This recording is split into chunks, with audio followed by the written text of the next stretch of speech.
MK channel சார்பாக அனைவருக்கும் வணக்கம். இந்த பகுதியில் நாம் வைகுண்ட ஏகாதசி எப்போது வருகிறது, அதன் வரலாறு மற்றும் ராப்பத்து பகல் பத்து என்றால் என்ன, வைகுண்ட ஏகாதசி விரத வழிபாட்டு முறைகள் என்ன என்பது பற்றி பார்க்கலாம் வாங்க.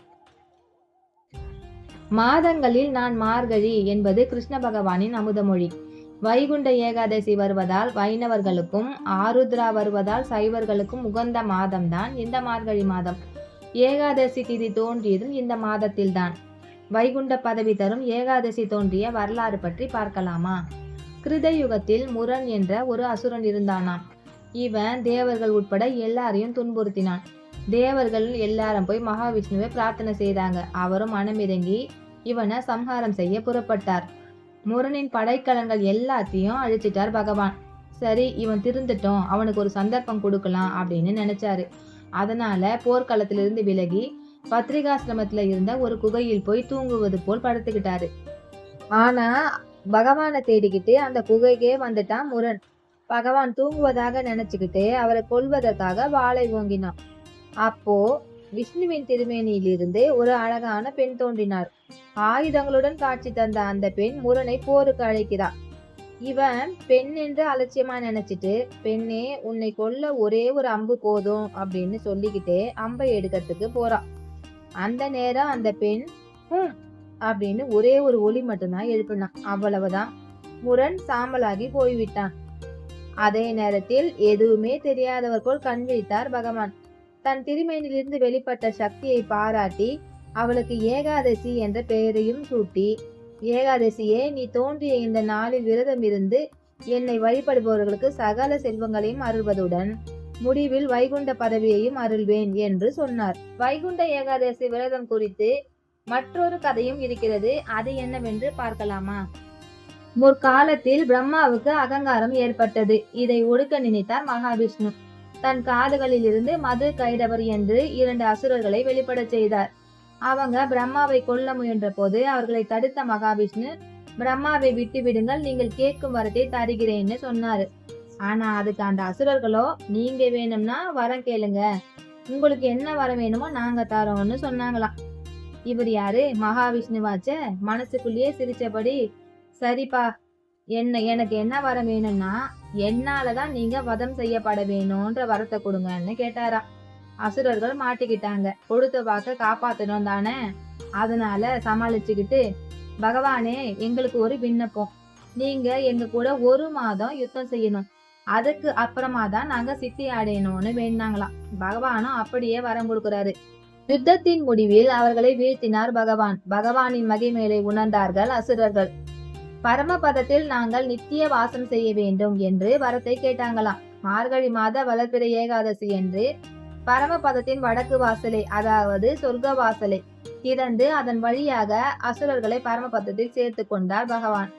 அசுரர்கள் தாங்கள் பெற்ற பேரின்பம் அனைவரும் பெற வேண்டும் என்று நினைத்து பகவானே தங்கள் ஆலயங்களில் விக்கிரக வடிவில் பிரதிஷ்டை செய்து மார்கழி மாதம் வளர்பிறை ஏகாதசி அன்று தாங்கள் எங்களுக்கு செய்த அனுகிரகத்தை ஒரு உற்சவமாக கடைபிடிக்க வேண்டும்.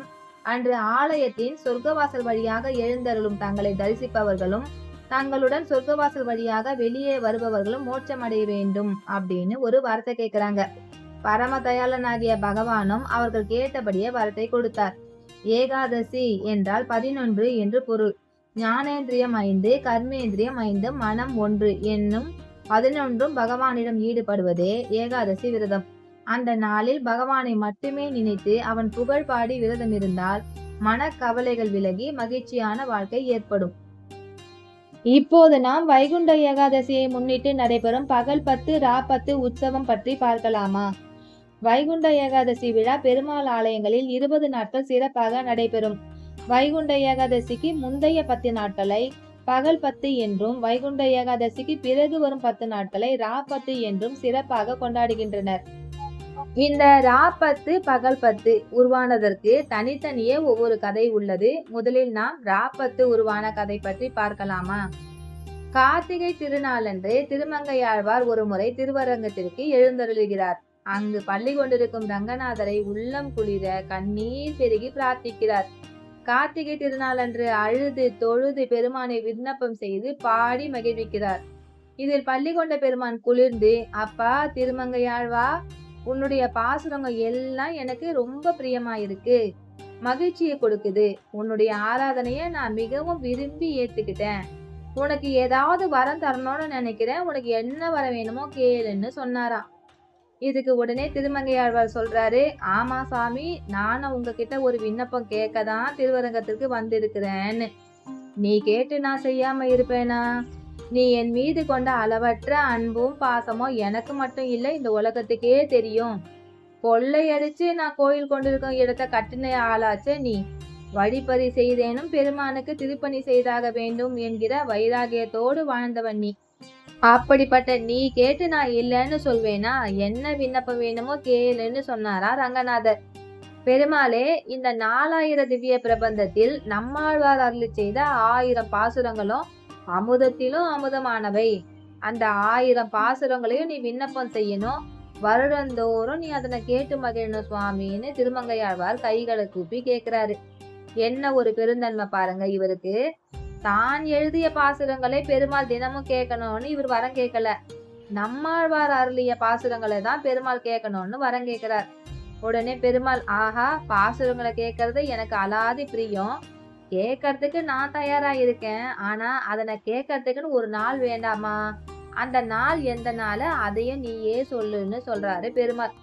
பெருமாள் இப்படி ஒரு கேள்வியை நம்ம கிட்ட கேட்பாருன்னு கொஞ்சமும் எதிர்பார்க்கல இவரு.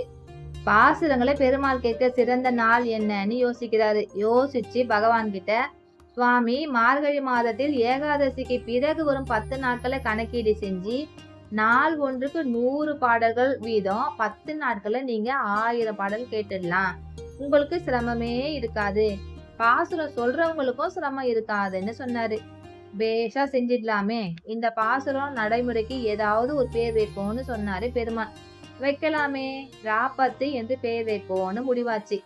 ஆக 100 பாசுரங்களை கேட்டு மகிழணும் சுவாமி, அது மட்டும் எனக்கு போதும்னு விண்ணப்பம் செஞ்சாரு திருமங்கையாழ்வார். திருவரங்கநாதனும் அதனை ஏத்துக்கிட்டு, உன் விருப்பப்படியே செய்ய கடவது அப்படின்னு வரம் கொடுக்கிறாரு. அப்படி திருமங்கையாழ்வாரால் தொடங்கப்பட்டதுதான் ராப்பத்து. அடுத்ததாக பகல் 10 உருவான கதை. நாதமுனிகளும் ரங்கநாதரை வழிபாடு செய்கிறார். அந்த சமயத்தில் ராப்பத்து நடைபெற்று கொண்டிருக்கிறது. சுவாமி, இந்த ராப்பத்து கேட்டு விண்ணப்பம் செய்கிறாயே, அதே போல் இன்னும் 2000 பாசுரங்களுக்கு மேலேயே இருக்குதே. 4000 திவ்ய பிரபந்தத்தில் நீங்க 1000 பாசுரங்கள் மட்டும்தானே கேக்குறீங்க. கிட்டத்தட்ட அனைத்து பாசுரங்களையும் கேட்கறதுக்கு ஒரு கருணை காட்டக்கூடாதான்னு நாதமுனிகள் பெருமாளிடம் விண்ணப்பம் கேட்கிறாரு. அப்போது நாதமுனிகள் கிட்ட, எப்படிப்பா கேட்கறது, இதையும் நீயே சொல்லுன்னு சொல்றாரு பெருமாள். ஏற்கனவே திருமங்கையாழ்வார் ராப்பத்து என்று பெயர் வைத்து விட்டார். 2000 பாசுரங்களை கேட்க வேண்டும் என்ற எண்ணமும் எனக்குள்ள இருக்குது. 4000 பாசுரத்தையும் நான் கேட்கணும்னு நீ விண்ணப்பம் விடுற, அதுக்கு நீ ஒரு வழி சொல்லுப்பான்னு சொன்னார் பெருமாள். சரி, ஏகாதசிக்கு பிறகு வரும் 10 நாட்கள் திருமங்கையாழ்வார் சொன்னபடி பாசுரங்கள் நடைபெறட்டும். நாம ஏகாதசிக்கு முந்தைய 10 நாட்களை எடுத்துக்கொள்வோம். அதற்கு பகல் 10ன்னு பெயர் வைப்போம். பகல் 10 ராப்பத்து சமயங்களில் கிட்டத்தட்ட பாசுரங்கள் அனைத்தையும் விண்ணப்பம் செய்வதற்கு அருள் புரிய வேணும்னு கேட்டுக்கிட்டாரு நாதமுனி. சுவாமியும் அதை அப்படியே ஏற்றுக்கொள்கிறார். அப்படித்தான் ஆரம்பமாகிறது பகல் 10 ராப்பத்து. இந்த பகல் 10 ராப்பத்து இரண்டையும் சுவாமி விண்ணப்பம் செய்வதற்கு அரையர் சேவைன்னு பெயர் இருக்கு. இது ஸ்ரீரங்கத்துக்கே உரிய அற்புதமான சேவைன்னு தான் சொல்லணும். இந்த அரையர் சேவையை பார்க்காதவங்க அநேகமாக யாரும் இருக்க மாட்டாங்களாம். அரையர் சேவையை அரையர்கள் என்று சொல்லக்கூடிய வழி வழியாக வம்சாவளியாக வரக்கூடியவங்க தான் பெருமாளுக்கு விண்ணப்பம் செய்வாங்களாம். அரையர் சேவையை செய்யக்கூடியவங்க சங்கு சக்கரம் திருநாமம் தரித்து தலையில் பெரிய தொப்பி ஒன்று வச்சிருப்பாங்க. அவங்க போட்டிருக்கும் ஆடை ஆபரணம் எல்லாம் கொஞ்சம் வித்தியாசமாக தான் இருக்கும்.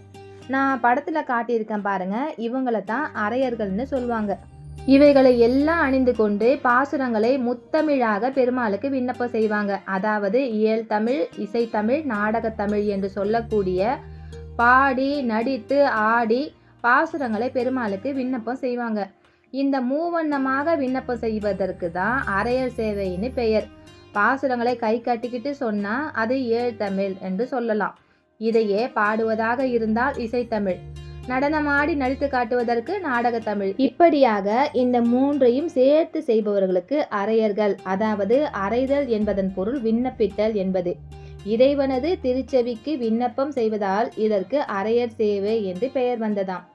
இந்த அரையர் சேவை நடைபெற்றிருக்கும் போது ரொம்ப அழகான சேவை 10வது நாள் சேவை. இந்த 10வது நாட்களில் ஸ்ரீரங்கத்தில் கூட்டம் அலைமோதுமாம். காரணம், அதற்கும் ஒரு அருமையான கதை உண்டு. அது என்னன்னு பார்க்கலாமா? நமக்கு அனைவருக்கும் நன்கு தெரிந்த பராசர பட்டர் தாயார் சந்நிதியே கதின்னு இருப்பாராம். பெருமாள் சந்நிதிக்கு போகவே மாட்டாராம். அவருக்கு சுவாமினா கொஞ்சம் பயம். எந்த மாதிரி பயம்னா, நம்ம வீட்டில் இருக்க குழந்தைங்க மாதிரி. அம்மானா ரொம்ப பிரியமாக இருப்பாங்க, அப்பானா கொஞ்சம் பயமாக இருக்கும் இல்லையா? அதே மாதிரி பராசருக்கு பயம். இப்போ பெருமாளுக்கு ஒரு ஆசை, பராசரை நம்ம பக்கம் வரதே இல்லை, எப்போதும் தாயாருக்கே சேவை செய்கிறானேன்னு நினைச்சாரு பெருமாள். தாயார்கிட்ட, பராசரனை எப்பவோ நீயே வைத்து கொள்கிறாயே, என்னிடத்தில் ஏன் அனுப்ப மாட்டேங்கிறேன்னு வருத்தமா கேட்குறாரு. தாயார் சொல்றாங்க, எனக்கு ஒன்றும் தெரியாது சுவாமி, நீங்களாச்சு உங்க பக்தனாச்சு, அவன் தான் இங்கேயே இருக்கான், நான் பல முறை போன்னு சொல்லியும் போக மாட்டேங்கிறான், நான் என்ன செய்யறது? உங்க 2 பேருக்கும் இடையில என்ன இழுக்காதீங்கன்னு தாயார் பெருமாள் இடத்தில் செல்லமாக கோபிக்க, சரி இன்னைக்கு நாம ஒரு லீலை செய்யலாம், இன்னைக்கு நான் உன் உருவத்துல அங்க போறேன், அப்போ அவன் பக்கத்திலேயே நான் இருப்பேன் இல்லையா? அவனோட தொண்டுகள் எல்லாம் நான் அனுபவிப்பேன் அல்லவா? அதனால உனக்கு பதிலாக நான் போறேன்னு சொல்லி காருண்யமாக ஒரு பக்தனோட அன்பை பெறுவதற்காக ரங்கநாதரே மனம் இறங்கி வராரு. இது எத்தகைய அருமையான வரலாறுன்னு பாருங்க. அன்றைய தினம் தாயாரின் திருவுருவத்தில் ரங்கநாத பெருமாள் இருக்கிறாரு. அனைத்து அலங்காரங்களும் செய்து சுவாமி புறப்பட தயாராக இருக்கிறார். பராசரப்பட்ட சுவாமி பக்கத்துல நின்னுக்கிட்டு அப்படியே கீழிருந்து செங்கமல பொற்பாதங்களை வணங்கினாரு. என்ன ஒரு அழகான திருவடி என்று திருவடிகளை தரிசனம் செய்து கொண்டே கண்களை உயர்த்தி கொண்டே பராசரர் இருக்கிறார். ஆடை அணிகலங்கள் எல்லாம் ரசிக்கிறார். அம்பாள் அழகிய புன்னகை செய்கிறார், அதையும் ரசிக்கிறாரு. தாயார் உடுத்திக்கிட்டு இருக்க கிளிப்பச்சை நிற புடவையோட மடிப்பை பார்த்து ரசிச்சவாறே அம்பாளின் திருமுகம் மலர்ந்து இருக்கத பார்க்கிறாரு. அப்படியே கண்களை உயர்த்தி கொண்டே மேலே வந்தாரு. தாயாரின் கண்களை பார்த்தாரு. கண்களை பார்த்ததுமே இவர் திகைத்து விட்டார்.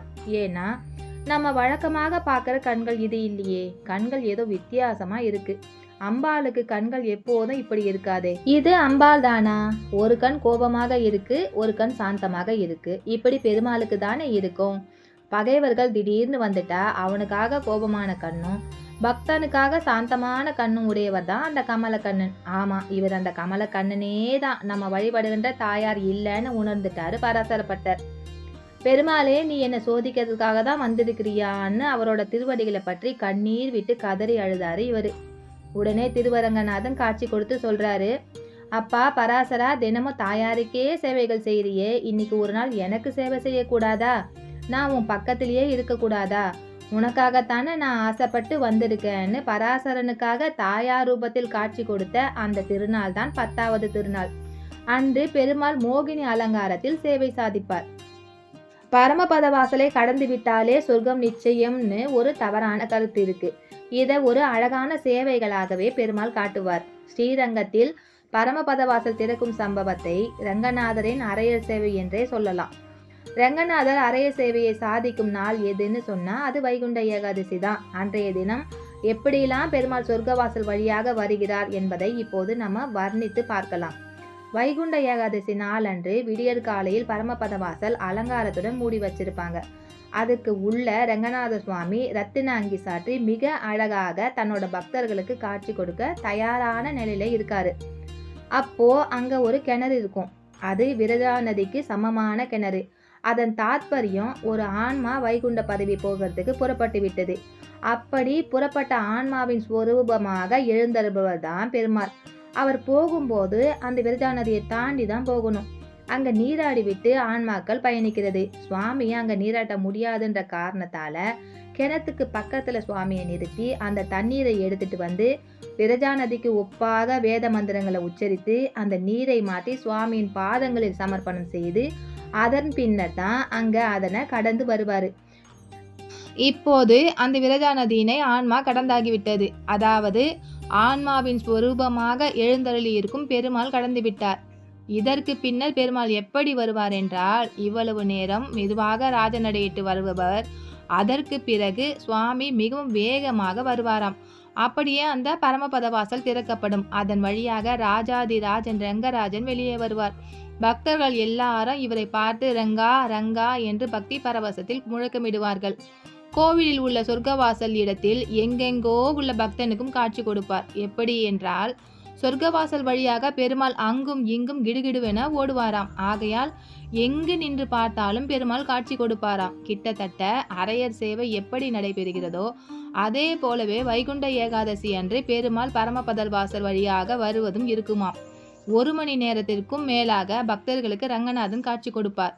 ஆனந்தமயமான காட்சி இது. இந்த ஆன்மா எப்படி வைகுண்டத்தை சென்று அடைகிறது என்பதை காட்டுகிற காட்சி. ஆக பகல் 10 ரா 10 என சுவாமி இரண்டையும் விண்ணப்பம் செய்கிறார்.